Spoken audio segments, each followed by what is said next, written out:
O objetivo dessa aula, vou chamar assim de aula, é o de clarificar as diferenças entre ensaio e artigo, definir um pouco as estruturas básicas do ensaio e do artigo e trazer algumas dicas básicas, nutrindo a expectativa de que elas sejam úteis para o concurso.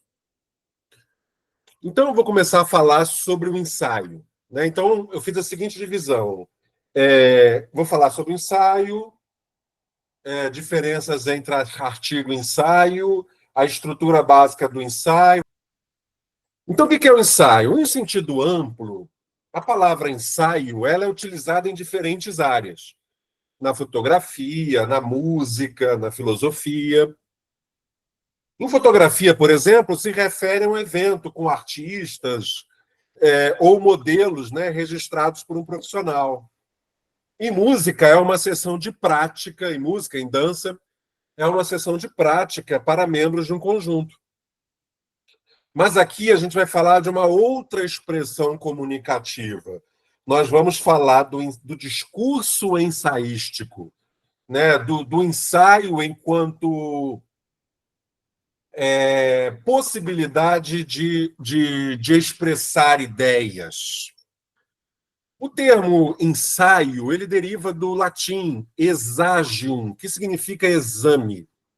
Então, o verbo ensaiar implica o conceito de examinar, no sentido de pesar, de balancear, associando-se aos verbos exigir, balancear, ponderar, pesar, né? O que relaciona o verbo ensaiar ao verbo pensar.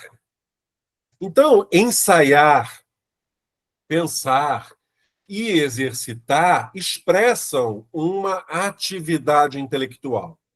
Pensando em um outro plano semântico, ensaiar é pôr-se à prova, é pôr à prova, é saborear previamente, é provar, é experimentar. O Montaigne, o filósofo Montaigne, ele comparava, ele é considerado como grande patrono da arte ensaística. O Montaigne, ele comparava os seus ensaios a um trabalho de um pintor que experimenta, preocupando-se apenas com o lugar da gravura e deixando o resto para a fantasia, sugerindo, com isso, um descomprometimento com a perfeição, vendo a escrita como o próprio espetáculo do exercício. Então, há, com frequência, a consideração de que o ensaio ele é não apenas um gênero textual, mas também uma atitude intelectual, uma disposição. Então, assim, no contexto acadêmico e científico, o ensaio ele é visto como um gênero textual com características próprias. Ainda que os seus limites e a sua definição possam ser fluidos, e por vezes, muitas vezes, né, se confunde com outros gêneros, como o artigo. Então, vou falar um pouco agora sobre as características e a natureza do ensaio. Então, em primeiro lugar, o ensaio ele é uma atitude intelectual e crítica por parte do ensaísta. Um grande professor português chamado Silvio Lima escreveu um livro belíssimo chamado Ensaio sobre a Essência do Ensaio. Definiu o ensaio como a atitude ginástica do intelecto. O ensaio é a expressão do repúdio ao autoritarismo. O ensaio, ele pensa firmemente por si só. Quando eu ensaio, eu elevo a minha consciência crítica sobre a condição humana. O ensaio é um exercício de reflexão e de interrogação constante. Então, o espírito crítico do autor ele deve sobressair. O ensaio ele possui um teor que é interrogativo, questionador e refletidor. Tá? Então, a segunda característica do ensaio é a subjetividade. Então, uma característica fundamental do ensaio é a sua perspectiva instável. A gente vai retomar todos esses pontos, tá? Então, o ensaio ele tem uma característica instável, subjetiva e fragmentária. Ou seja, o ensaio ele tem uma força e pertinência crítica. A maior força do ensaio está na sua pertinência crítica. Porque o ensaio, ele permite, uma das características do ensaio, não é que isso não exista no artigo, mas essa é uma característica própria do ensaio.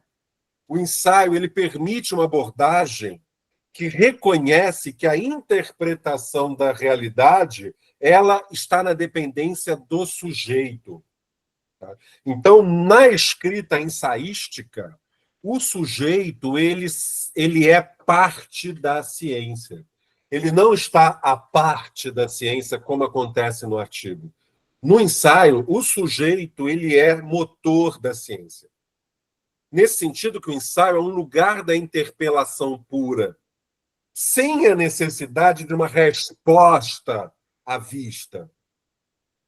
O ensaio é um espaço fronteiriço entre razões heterodoxas.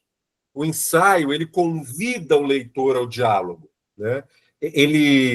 O ensaísta ele jamais renuncia à sua autonomia. O ensaísta ele não se rende aos métodos que tentam objetivar, melhor dizendo, a realidade. Então, o ensaio ele acaba sendo um dos meios mais eficientes para traçar as marcas do subjetivismo na pesquisa científica. Então, no ensaio formal, uma das características formais, digamos assim, é o uso de primeira pessoa. Portanto, é importante mencionar uma característica central, axial, do ensaio é a subjetividade. O Montaigne, sobre o qual já falei, ele chamava os seus textos de ensaio de uma vida. Por quê? Porque ele enfatizava o caráter pessoal e intrínseco às suas experiências, em contraste com o ensaio que é sobre algo. Então, Montaigne dizia que quando eu estou ensaiando, eu estou sempre debruçado sobre as minhas próprias experiências e nunca sobre algo que é fora de mim. Tá? Então, o sujeito no ensaio, ele reconhece que a interpretação da realidade depende dele mesmo. Então, o ensaísta ele insere de uma maneira muito particular, muito intrínseca, a sua visão pessoal, as suas ideias, as suas opiniões, as suas impressões. O ensaísta ele argumenta com leveza, ele se inscreve no discurso. Então, mesmo em um ensaio acadêmico formal, as marcas da subjetividade devem ser consideradas, explícita ou implicitamente. O ensaísta ele é um sujeito de pensamento autônomo, ele não renuncia à autonomia, ele não se rende a métodos que buscam objetivar a realidade, como eu já disse. Então, essa natureza estilística e a legitimidade subjetiva do ensaio faz com que o ensaio, ele, em comparação com o artigo, ele seja mais propriamente subjetivo e social. Uma terceira característica do ensaio é a seguinte: o ensaio ele tem a marca da exploração e da incerteza. O ensaísta ele não busca atingir a verdade. O ensaísta ele mantém vivo o sentimento de uma distância entre ele e a verdade. O ensaísta ele tem o propósito de ele se dilui em tentativas, em desejos, sempre ensaiados, nunca prontos. O ensaísta ele não lida com a totalidade. O ensaísta ele encontra na dúvida a base da pesquisa e o cerne do fazer científico. Então, o ensaio é um gênero que permite a incerteza e que não pune a pergunta. Para o ensaísta, às vezes, as questões e reflexões são mais relevantes do que as conclusões definitivas. O ensaio, ele apresenta um conflito não sedimentado. O ensaio apresenta a presença constante do conflito, sem um desfecho definitivo. O ensaísta não sucumbe à ideia de completude e de continuidade. A quarta característica do ensaio é a liberdade em pureza. O filósofo Adorno, que também foi um ensaísta, ele dizia o seguinte: o ensaio ele é um gênero impuro. Em que sentido o ensaio é um gênero impuro, gente? Porque o ensaio ele tangencia tanto a ciência quanto a literatura. O ensaio pressupõe uma liberdade que decorre da recusa em se submeter a fronteiras rígidas. Então, escreve ensaísticamente quem compõe experimentando, virando e revirando o objeto, questionando e apalpando e provando e submetendo o seu objeto à reflexão. Então, a liberdade do ensaísta se opõe à padronização da escrita acadêmica tradicional. O ensaio é essa figura híbrida entre a ciência e a literatura. Ele traz consigo a marca de um caminho sinuoso, de um caminho que nunca está pronto. Então, o ensaio ele busca a incerteza. Essa é uma característica muito interessante do ensaio. Busca a incerteza. Questiona as teorias do paradigma científico. Busca ratificar ou modificar o paradigma científico. O ensaio ele não necessita de conclusões afirmativas. Os questionamentos são mais relevantes do que as conclusões. Então, o ensaio ele possui um teor interrogativo. É um modo experimental do pensamento, na qual a gente busca o prazer da experimentação. A gente quebra a hegemonia do saber institucionalizado.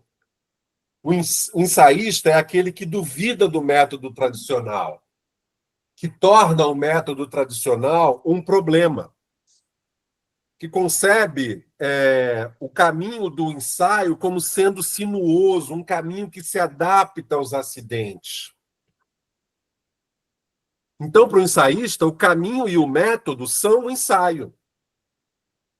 Mas é claro que, no ambiente acadêmico ou no ambiente de concurso, né, como o do altruísmo eficaz, essa liberdade ela não é total. Exige-se sempre o rigor técnico. E exige-se sempre que se estude o edital, né, o edital ou as normas da revista, para onde você vai submeter o seu trabalho. E a quinta e última, eu poderia falar de muitas outras características do ensaio, mas eu separei em 5, é a base teórica e a originalidade. Como dizem os americanos, last but not least. Por último, mas não menos importante. Então, no contexto acadêmico, o ensaio ele é um texto formal, mas ele é um texto opinativo, que busca discutir um tema expondo as ideias do autor, mas com um embasamento teórico. O ensaio tem que ter relevância teórica e científica, tem que conter referências. A originalidade ela é pautada na capacidade do ensaísta de criar novas discussões, instigando novos posicionamentos e debates. Então, a tese pessoal, mesmo sem comprovação última, é a característica do ensaio. No ensaio, a gente busca um apurado exame de um assunto. É, enfim, um ensaio, um texto argumentativo, reflexivo, com liberdade estrutural e com um tom pessoal. Então, gente, a distinção entre um ensaio e um artigo científico, especialmente no contexto acadêmico, apresenta nuances e, por vezes, limites que são fluidos. mas é possível identificar características que os diferenciam. Então, dentre as características que distinguem um ensaio de um artigo, a gente tem, em primeiro lugar, a questão do propósito e do objetivo. Então, a minha estrutura vai ser a seguinte. Eu vou botar vários temas, vários itens que separam ensaio de artigo, e aí eu vou mostrar como é no artigo, como é no ensaio, como é no artigo, como é no ensaio, tá? Como é a questão do propósito ou do objetivo no artigo? Então, o propósito e o objetivo do artigo científico é divulgar resultados de estudos ou pesquisas, comprovar dados por meio de metodologias científicas, comunicar as suas conclusões, apresentar dados originais de estudos experimentais ou observacionais, ou debater ideias de autores, que é o que acontece na filosofia, na sociologia, muitas vezes, na psicologia, e divulgar um novo conhecimento e preencher lacunas do conhecimento. Então, esses são os propósitos e objetivos do artigo científico. Por sua vez, o ensaio tem os seguintes propósitos e objetivos: discutir um tema, expondo quais são as ideias e as opiniões dos autores, com embasamento teórico, dos autores. O ensaio visa a criar novas discussões. Então, essa é uma característica que não está presente no artigo necessariamente. O ensaio visa a instigar novos posicionamentos e debates. O ensaio discute um tema a fim de questioná-lo, a fim de validá-lo em relação ao paradigma científico vigente. Então, no ensaio, você pode questionar o paradigma científico vigente. No ensaio, você pode abordar aspectos secundários ou ideias novas para sondagem de opinião. E você pode também apresentar uma tentativa de interpretação original. O ensaio propõe um conhecimento novo. Tá certo?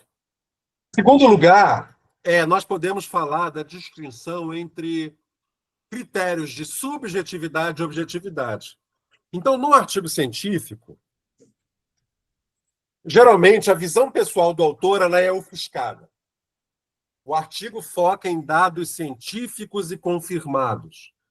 O artigo, muitas vezes, o modelo canônico de escrita acadêmica, herdado da tradição positivista da ciência, busca o apagamento do sujeito, da pesquisa, para conferir validação científica.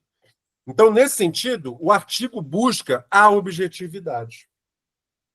Já o ensaio permite e valoriza a visão pessoal, ideias, opiniões, impressões. No ensaio você pode dizer, eu tenho a impressão. É presumível que. Então, o ensaio ele carrega uma grande carga de subjetividade. O ensaísta ele insere a sua visão pessoal e se inscreve no discurso, porque ele reconhece, como eu já disse, que a interpretação da realidade é dependente do sujeito. Então, ela é marcada pela visão subjetiva do autor e possui um teor subjetivo mais elevado que o artigo. Então, as marcas da subjetividade têm que ser consideradas. O ensaio é um dos meios mais eficientes de traçar as marcas do subjetivismo na pesquisa científica. Uma terceira diferença é de estrutura e método. O artigo ele é mais rígido e ele é mais padronizado, né? Embora possa variar por área. O artigo ele inclui título, resumo, introdução, desenvolvimento, conclusão, considerações finais. A metodologia tem que ser clara e permitir replicação, né? Então, o artigo científico se baseia em metodologias científicas para obter dados e comprovar empiricamente os experimentos nos artigos originais. A estrutura do artigo ela é definida e tem que ser seguida. O ensaio é considerado um gênero mais flexível e impuro. Impuro no bom sentido, porque ele tangencia a ciência e a literatura. Mistura diversos gêneros textuais. Então, o ensaio ele não necessita de um rigoroso aparato de documentação empírica e bibliográfica. Então, não precisa ter aquela exigência com citação. A estrutura pode ser mais livre. A radicalidade do ensaio está na capacidade do ensaio de ir à raiz do objeto sem dogmatizar métodos ou sistemas fechados.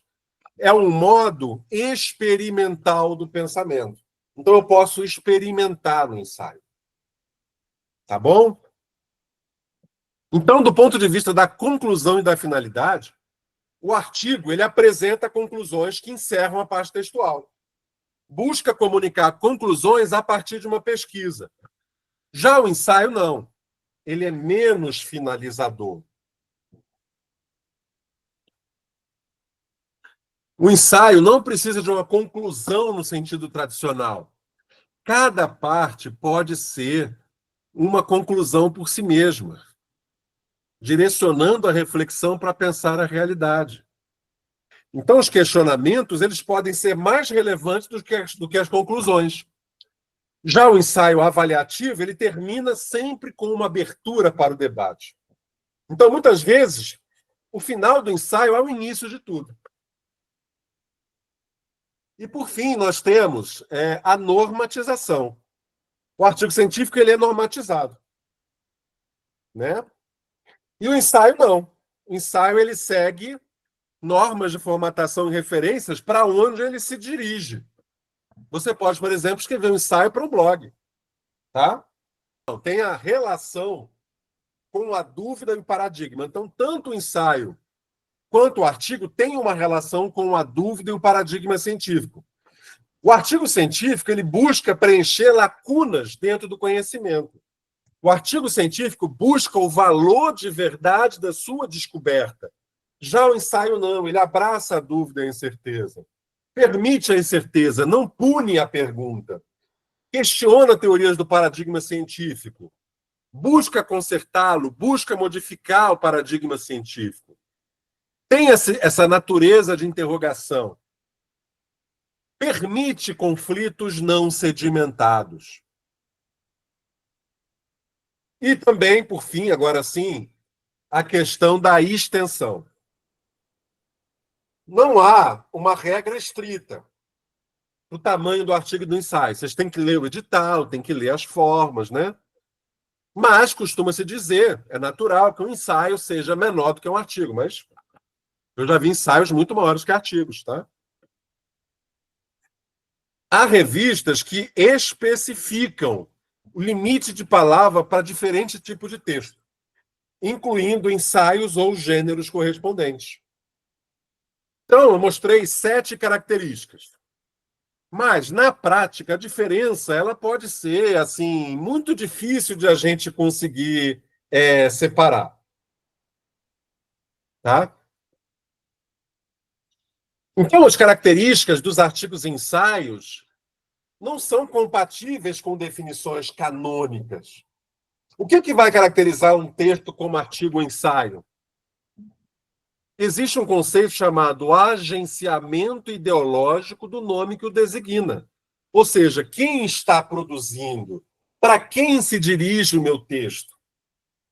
Então, tem muitos artigos que não... Tem muitas revistas que não usam o termo ensaio explicitamente, mas aceitam textos que se encaixariam nessa categoria. Então, achei muito bacana, por parte do altruísmo eficaz, abrir essa diferença entre ensaio e artigo. Tá? Então, como eu já disse, o artigo ele é mais estruturado, mais objetivo. E o ensaio, ele valoriza a reflexão crítica. Ele valoriza a subjetividade. Ele valoriza que você explore as suas ideias de uma forma mais flexível, inclusive na exigência de citação. O ensaio permite que você termine o ensaio questionando. Então, o ensaio permite que você instigue o debate ao invés de apresentar conclusões definitivas. Ok? Então, o ensaio ele tem uma estrutura muito mais flexível que a de um artigo científico. Então, não há uma norma ABNT específica que se dedique a mostrar como o ensaio deve estar estruturado. Ao contrário do artigo científico, que tem as normas da ABNT. Tá?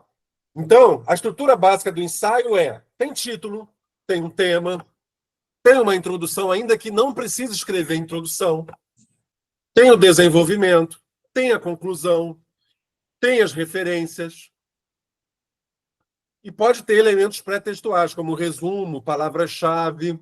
Tá? É possível que tenha esses elementos.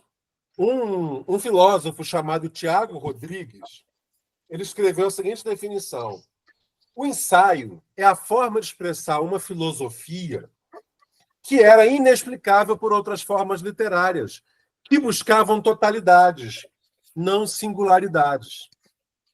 O artigo ele busca o quê? Totalidade. O ensaio busca singularidade. O ensaio transforma o extraordinário em ordinário.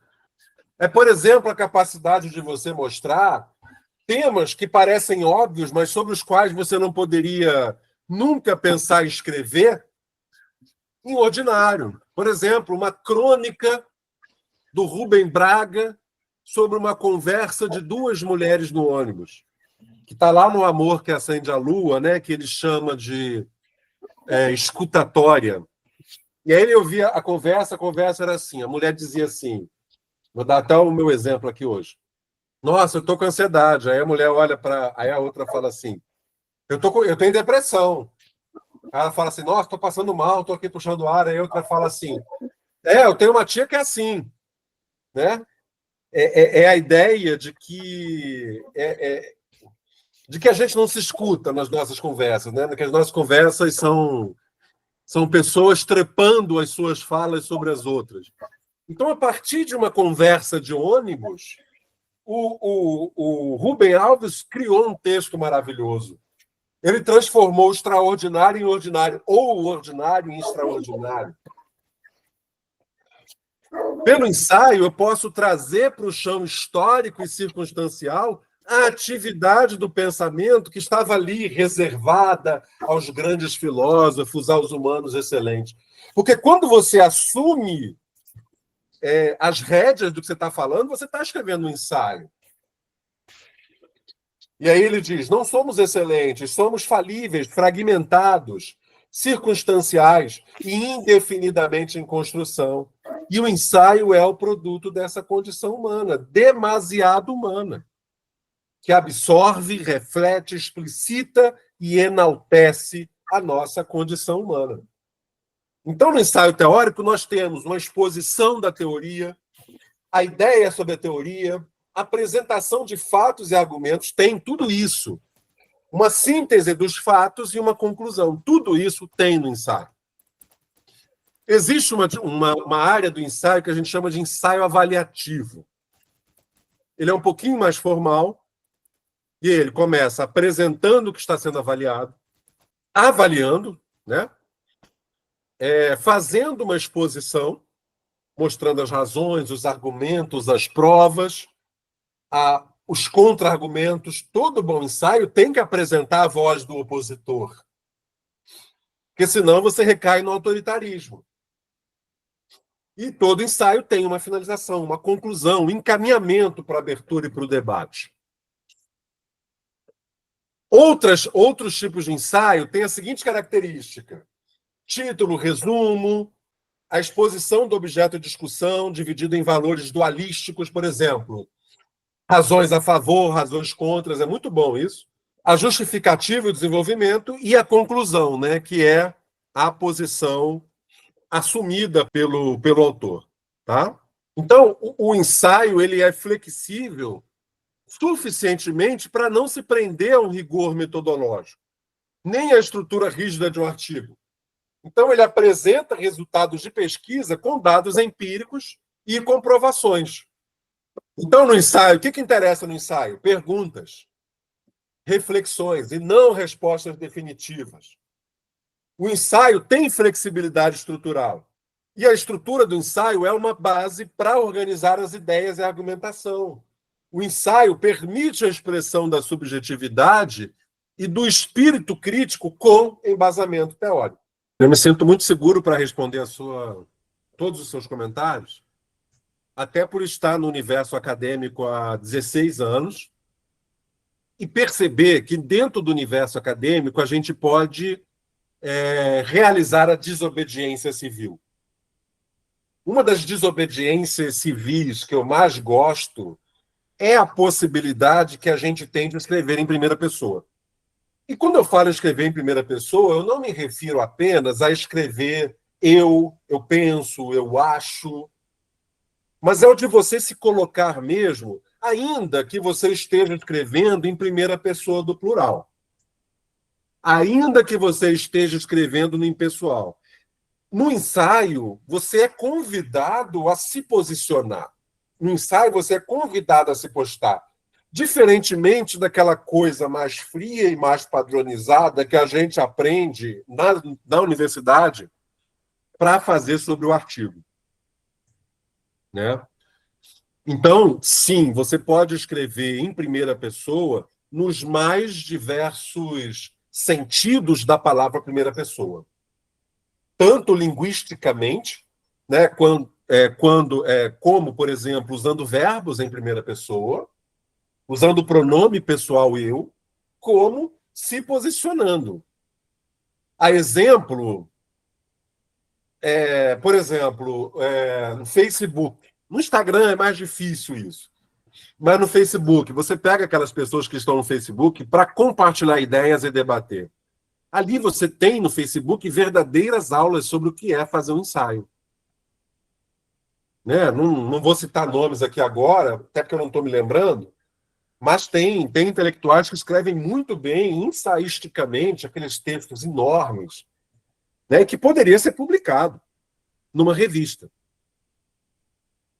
Né? Então, existe esse modelo híbrido, que é o ensaio, que se coloca como que é um meio passo entre o modelo padronizado tradicional de se escrever um artigo e o modelo de se escrever literatura. Eu, quando recebo os meus orientandos, sejam eles de graduação, mestrado ou doutorado, eu estou dando essa possibilidade. Você quer escrever ensaísticamente ou você quer escrever uma monografia? Né? Então, eu estou recebendo agora um orientando que ele disse que tem aversão à academia. Na verdade, ele tem aversão a certas padronizações. Ele quer se posicionar. E por isso eu estou recomendando esse rapaz da graduação a escrever sob a forma de ensaio. E sim, a imagem você pode usar tanto para o ensaio quanto para o artigo. Lembrando que, tanto para um caso quanto o outro, é indispensável que você confira as normas ou da revista, ou do periódico, ou do edital para o qual você está escrevendo. Porque existem formas e formas que você pode usar ou não pode usar a imagem, anexos, etc. Até porque a gente tem, por uma série de questões ideológicas, científico-ideológicas, né? Porque o cientista ele nunca entra desbastado da sua subjetividade dentro do laboratório, por uma série de questões ideológicas, o artigo ele se sobrepôs em relação ao ensaio. Há uma história de apagamento da subjetividade e das subjetividades dentro da ciência, o que explica a primazia da redação monográfica, dissertativa, sob a forma de artigo, em relação ao ensaio. Excelente questão, de forma nenhuma, não vai perder a fluidez, não perde a legitimidade, tá? A primeira pessoa do plural, a primeira pessoa do singular é um termo genérico, né? Como eu conversava com a Viviane, não diz respeito necessariamente ao pronome singular eu, né? A primeira pessoa do singular, mas se refere antes ao tanto que existe de subjetividade, ao tanto que existe da subjetividade do pesquisador na pesquisa. Então, o ensaio, diferentemente do artigo, ele não necessariamente é regulado pela NBR 6022 da ABNT, Mas, ainda assim, você tem, justamente por você ter a liberdade, você pode fazer a referência exatamente como você faz no artigo, sem tirar nem pôr. Né? Inclusive para referenciar embaixo. Uma das exigências do ensaio teórico é o de que ele seja referenciado. E quando a gente diz referenciado, não necessariamente que tenha citações diretas ou indiretas, mas que as suas referências apareçam. O ensaio não significa escrever a partir das vozes da minha cabeça. Né? Embora as vozes da minha cabeça eles apareçam mais do que no artigo, existe a exigência do diálogo permanente e constante com as grandes referências da nossa área. Né? Com as grandes referências da área com a qual a gente está dialogando. Né? Então, no ensaio você tem citações diretas ou indiretas da mesma maneira. Mas você pode apresentar essas citações de uma maneira mais fluida também. Você não precisa fazer citação em destaque. Né? O convite à paráfrase ele é mais livre do que no artigo. Em filosofia, nas áreas humanas, não é tão comum o excesso de referência. Mas na área médica, por exemplo, é comum em artigos muito qualificados que cada frase venha com um monte de citações. O ensaio não tem essa exigência. No ensaio, você pode dialogar de maneira implícita também com as grandes referências da sua área. Né? Você é mais livre para mencionar Freud, você é mais livre para mencionar o Marx, você é mais livre para mencionar o Bauman. Certo? Eu estou escrevendo a minha tese de titularidade, estou voltando a usar o sistema de nota de rodapé. Estou voltando no passado, como era no passado, né? Porque o sistema autor-data ele tem um quê de desrespeito com o leitor também, né? Sim. Porque no sistema autor-data você faz o leitor, é como se você dissesse, olha, a referência não importa, o que importa é que eu estou referenciando. Porque o leitor tem que ficar indo lá no final para ver quem é. Né? Então, é importante essa desobediência civil também, a gente brincar com a própria natureza do artigo e do ensaio. E isso não é um demérito para a cientificidade da nossa redação, de jeito nenhum. Muito pelo contrário. Quanto mais coisa eu tenho para dizer, menos eu tenho que me esconder por trás daquelas frases tão padronizadas que a gente vê nos artigos científicos. E o artigo científico, aos moldes, né, do que as revistas já exigem, por exemplo, elas são um convite ao apagamento do sujeito. Claro, claro. A parte de referência, não há diferença, né? No que diz respeito a ensaio e artigo, as referências elas estão sempre presentes. Então, você pode lançar a mão de jurisprudência. A diferença entre o ensaio e o artigo é muito mais formal do que de outra ordem. Né? Como você vai lidar com essa jurisprudência? Você vai querer chegar a verdades últimas? Ou você vai querer levar o seu interlocutor ao diálogo? Né? No ensaio, cada parte ela pode gerar uma conclusão, diferentemente do artigo, onde a conclusão só está no final, ou as considerações finais. Então, no ensaio, cada parte do seu ensaio tem uma vida própria.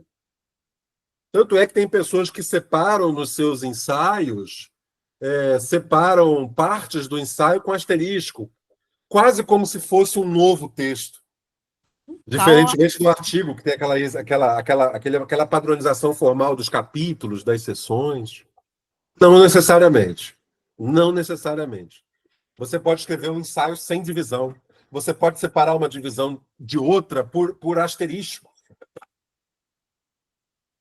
Você pode dar nomes, mas não tem aquela formatação padronizada e rigorosa do artigo. A diferença, grosso modo, a diferença é o modo como você vai apresentar isso.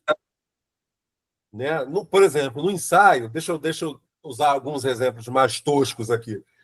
No ensaio, você pode lançar o expediente do sarcasmo, você pode lançar o expediente do deboche, Você pode fazer referência ao seu vizinho.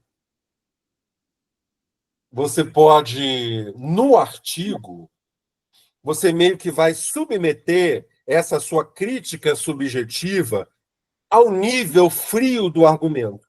Então, cada uma dessas artes, a arte de escrever artigo e a arte de escrever ensaio, tem os seus méritos, tem o seu espaço dentro da expressão comunicativa.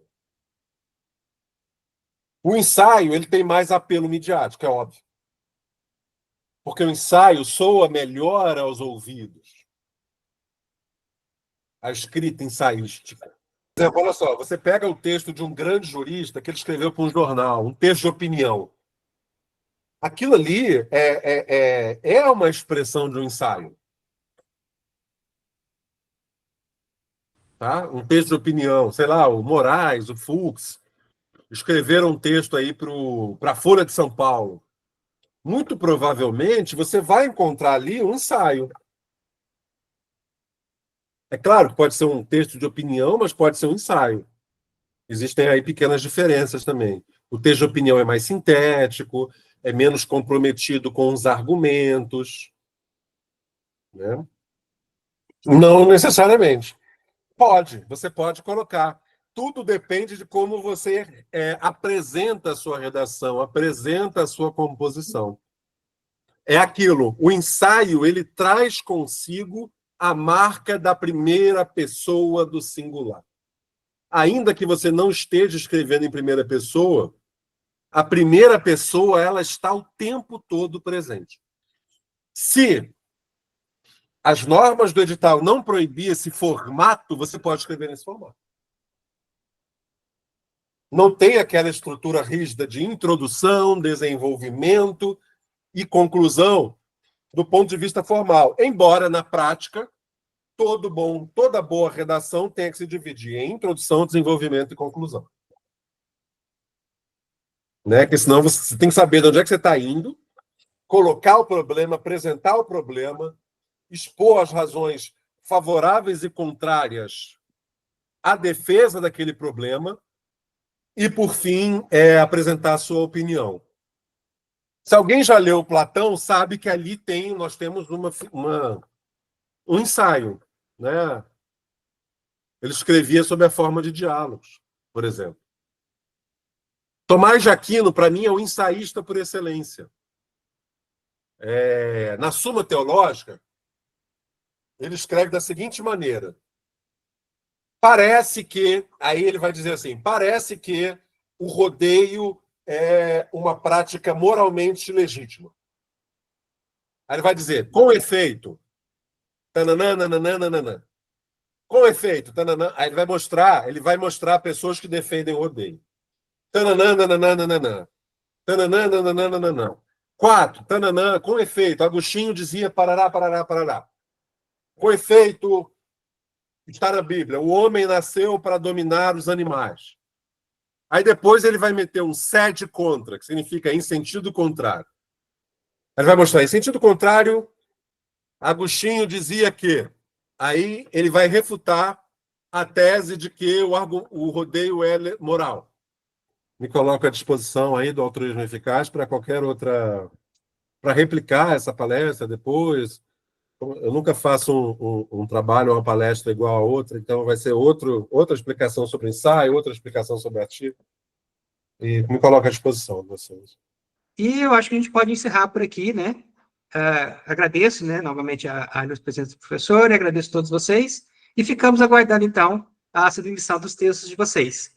Né? Grande abraço, não se esqueçam, né, de acompanhar o Altruísmo Eficaz nas redes sociais, a gente tem outros eventos também, e eu acho que pode interessar a vocês, tá? Grande abraço, pessoal,